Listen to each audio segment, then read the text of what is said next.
Hello, in front of me I've got DOOGEE X97 Pro. In this video I'll show you how to use Google Assistant on lock screen. In the beginning let's go to Google app,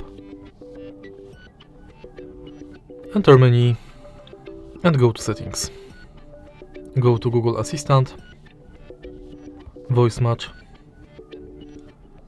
and enable this function.